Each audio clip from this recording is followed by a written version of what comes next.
crippling bald eagles in Utah, and wildlife experts are trying to figure out why. More than a dozen have died since the beginning of the month. The latest death occurred this morning. But what's causing this? It's frustrating and heartbreaking. It's really hard because you want to be able to do something right now, and we just can't. Since December 1st, at least 13 of these majestic bald eagles have died. The latest, this one-year-old female, died just this morning. She was discovered last Wednesday near Centerville by a jogger and was brought to the Wildlife Rehabilitation Center in Ogden. It's hard to watch, and it's really frustrating not being able to know what we're treating, what we're seeing, if we can even treat it at all. About all anyone knows so far is that all of the eagles were experiencing the same symptoms. So they were showing signs of body tremors.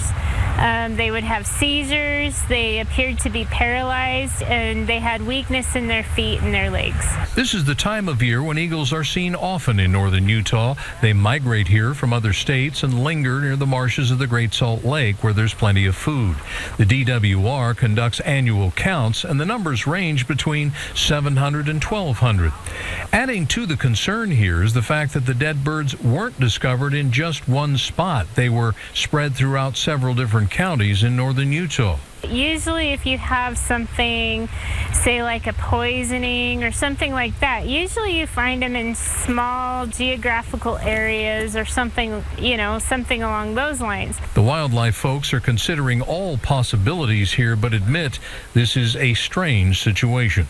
No, we've never had this many birds come in, of one species coming in this quickly in this short span of time and having them all die. The dead eagles have been sent off to labs for tests, but results may not be back until the end of the year. And even then, even when we do find out what it is, it may be something we can do nothing about.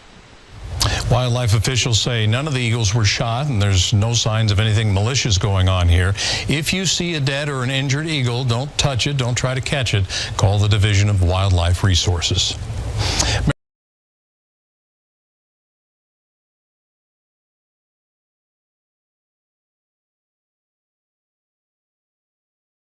As several bald eagles have died in northern and central Utah this month alone, all from similar symptoms of a mystery illness. Well, today we have learned of 2 more birds found this week on the verge of death. That brings a total nearly 24. News specialist Cher Park has more now from Farmington. Well, good afternoon. One of the eagles was found here in Farmington Creek, and it was suffering from the same mysterious illness that may have killed 16 others in the state. At the Wildlife Rehabilitation Center of northern Utah, bald eagles are coming in faster than ever before.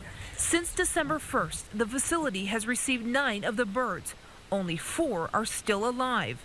This bird was recovered on Tuesday in Farmington Creek. This one, less than a year old, was found in the West Point area on Christmas night. Being brought in with leg weakness, paralysis, tremors, weakness in the wings, seizures. It's unknown what is hurting the iconic birds, but wildlife experts say they're being treated for West Nile-like symptoms.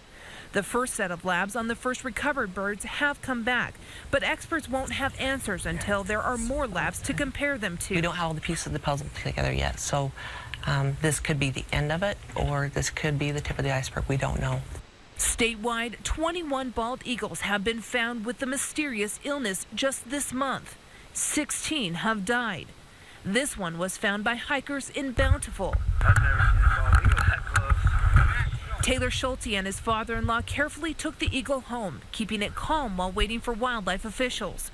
The bird is now improving at the Wildlife Rehabilitation Center of northern Utah, but whether it'll ever get strong enough to return to the wild is still unknown. The bald eagle is just what America stands for, and so to see one hurt, injured, that's not what you want to see. And the rehab facility expects that more of these bald eagles will be found with this mysterious illness. So if you are out hiking and you come across one of these birds, you're asked not to touch it. Instead, call wildlife officials so they can handle the situation. In Farmington, Cher Park, KSL 5 News. All right, Cher, thank you.